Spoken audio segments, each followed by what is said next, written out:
title of my speech Is our planet running out of fresh water? бүгін мен таза су тапшылығына тап болған ғаламшар туралы айтамын. Good morning, ladies and gentlemen. Have you ever thought about where the water contained in a can of Coca-Cola comes from? Қайырлы таң, ханымдар мен мырзалар. Сіздер Кока-Кола бөтелкесіндегі су қайдан келетіні жайлы ойланып көрдіңіздер ме? In India, for instance, part of that water contained in a Coca-Cola can could be treated rainwater, whereas in the Maldives, it could be treated seawater. Индияда мысалы сол судың бір бөлігі тазартылған жауын суы, ал Мальдив аралдарында ол тазартылған теңіз суынан алынуы мүмкін. The water content in these cans has to come from different sources for the following reason. Our planet is running out of fresh water. Сол бөтелкедегі су әртүрлі таза су қорларынан келуі қажет. Себебі біздің әлеміміз қазір таза суға мұқтаж болып отыр. Indeed, the world is facing a fresh water crisis. Расымен де әлем таза су тапшылығы дағдарысымен күресуде. You may wonder how possibly there could be a fresh water crisis in the world when 70% of our Earth's surface is covered with water. Сіздер егер жер шарымыздың 70% судан құралса, қалайша біз таза су тапшылығына тап болдық деп сұрақ қоюларыңыз мүмкін. The answer to the question is that almost 98% of the water covering our Earth's surface is seawater, water which is not fit for human consumption. Бұл сұрақтың жауабы, жер шарын қоршап тұрған судың 98% ол теңіз суы, және де теңіз суы біздің ішкі қолданысымызға арналмаған. And the remainder freshwater sources we do have are under severe pressure because our planet's population keeps growing at a staggering rate. Және қалған таза су қорлары үлкен қысымға тап болды. Себебі біздің тұрғын санымыз әлеміміздегі өте жоғары қарқында өсуде. According to estimates, demand for water will increase even further in the next few decades because agriculture will require more water for feeding an ever-growing population. Болжауларға сенетін болсақ, алдағы бірнеше 10 жылдықта таза суға сұраныс тіптен өсіп кетеді. Себебі үздіксіз өсіп жатырған осы тұрғындарды тамақтандыру үшін ауыл шаруашылығына көбірек таза су қажет болады. Scientists from NASA have revealed that many of the world's freshwater sources are being drained faster than they can be replenished. NASA ғалымдары әлемдегі көптеген таза су қорлары олар толықтырылып қалпына келуге мүмкіндік алмай жатып таусылып жатырғанын айтты. Let me briefly go over the main freshwater sources we have in our planet. Ғаламшарымыздағы таза су қорларының негізгі түрлерін атап өтейін. Glaciers and ice caps account for almost 69% of our fresh water. Another 30% of our freshwater supply comes from groundwater or aquifers. The remaining 1% of our freshwater supply comes from surface water found in lakes, swamps, and in rivers. мұздықтар мен мұз қалпақтары таза су қорларының 69%-ын құрайды. Кейінгі 30%-ы ол жер асты сулары мен су қабаттары, және де соңғы 1%-ы ол жер үсті сулары. Олардың ішіне өзендер, батпақтар және көлдер кіреді. Aquifers are our planet's underground reservoirs of water, and they are being depleted because of sustained pumping practices. Жерасты су қабаттары ол біздің жерасты су қоймаларымыз, және де олар үздіксіз су сорғылауының кесірінен таусылып жатыр. Reports show that 21 out of the 37 largest aquifers in the world are receding.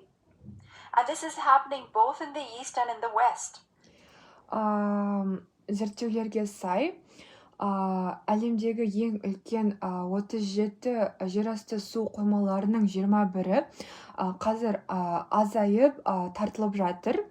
Және де бұл шығыста да, батыста да көрініс тауып жатырған жағдай.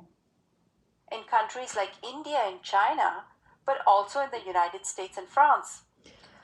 Индия мен Қытай секілді, Үндістан мен Қытай секілді елдерде де, Америка құрама штаттары мен Франция секілді елдерде де болып жатыр. People rely heavily on groundwater as the main source for obtaining drinking water as well as for irrigating their crops. Адамзат таза су қоймаларына, жер асты суларына ауыз су және де өздерінің егіндерін суару үшін қатты арқа сүйеді. In order to help you understand the rate at which groundwater is being depleted, I'll give you an example. Let us compare this groundwater supply with money which is being stored in a bank account. Сіздерге осы жер асты сулары қаншалықты тез тартылып азайып жатырғанын айтып өту үшін сіздерге мысал келтірейін. Оны банк аккаунттарында сақталып жатырған ақшамен салыстыруға болады. If the money stored in a bank account is being withdrawn at a rate faster than new money being deposited into that account, the situation eventually could lead to a problem of cash supply. Егер банк аккаунтындегі ақша оны қайта толықтырудың орнына алына беретін болса, ол ең соңында ақша қоры мен ақша жеткіліксіздігімен мәселеге алып келуі мүмкін. In the same manner, pumping water out of the ground at a rate faster than it can be replenished can eventually lead to a similar problem in the long term. Дәл солай жер астынан суды біз оны қалпына келтірудің орнына сорғылай беретін болсақ, ол ұзақ мерзімде үлкен мәселелерге алып келуі мүмкін. A good example of an aquifer being depleted at a frightening rate is the basin of the river Ganges in India.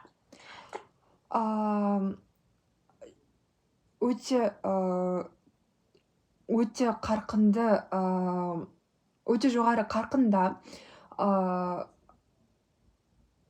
аяқталып таусылып жатырған жер асты су қоймасының бірден бір мысалы ол Үндістандағы Ганг өзенінің алабы.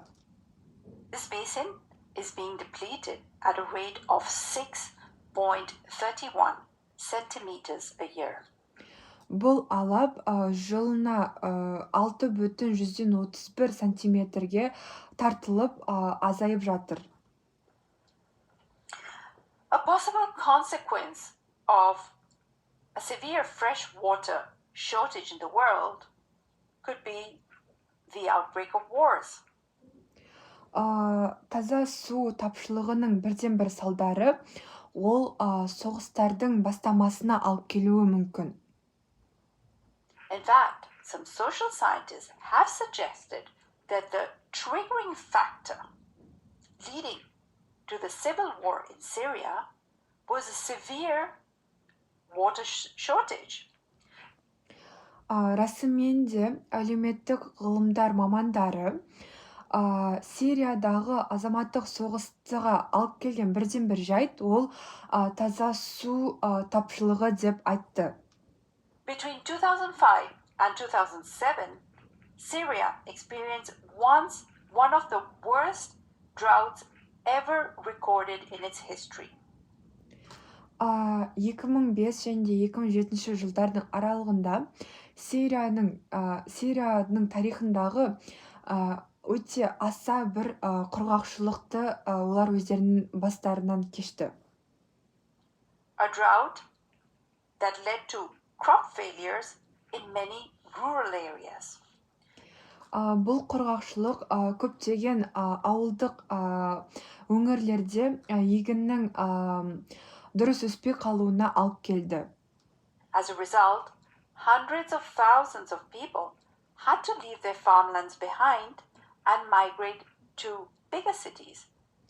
Соның нәтижесінде жүздеген мыңдаған адамдар өздерінің шаруашылықтарын артқа қалдырып, қалаларға көшуге мәжбүр болды. Which led to pressure in these cities and eventually gave rise to the civil war in the country. Бұл өз нәтижесінде қалалардағы қысымның көбеюіне алып келді және де ең соңында Сириядағы азаматтық соғыс басталды. The future, however, may not be that bleak. Some countries have come up with impressive solutions which the rest of the world can learn from. Алайда біздің болашағымыз осыншама қайғылы болмауы да мүмкін, себебі кейбір елдер, мемлекеттер осы мәселенің шешуіне бір таңғаларлық жолдар тапты, және де әлемнің басқа бір бөлігі осы елдерді үлгі ретінде алуы қажет. One of these countries is Israel, which has set up an innovative wastewater treatment facility near Tel Aviv, where сондай бір елдердің бірі Израиль, ол Тель-Авив маңында су қалдықтарын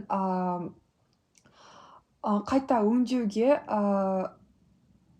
фабрика ашқан болатын. Effluent water and household sewage is recycled and used later on for irrigating the lands. Және де сол жерде тазартылған ағынды су және де тұрмыстық ағынды су қайта өңделіп, ол егінді суаруға қолданылады. At present, 40% of the water needed in Israel for agriculture is being supplied in this manner. Және де қазіргі уақытта егінді суаруға керек судың 40% дәл осы жерден қолданылып алынып отыр. In conclusion, ladies and gentlemen, water is a priceless commodity. Let us therefore be aware of how we use every single drop of this very precious resource. Нәтижесінде айтқым келетіні, хандар мен мырзалар, таза су ол өте маңызды құрал, және де оны біз қаншалықты қолданылатынымызды және де әрбір судың тамшысы қайда кететіні жайлы мұқият және де тиянақты болайық.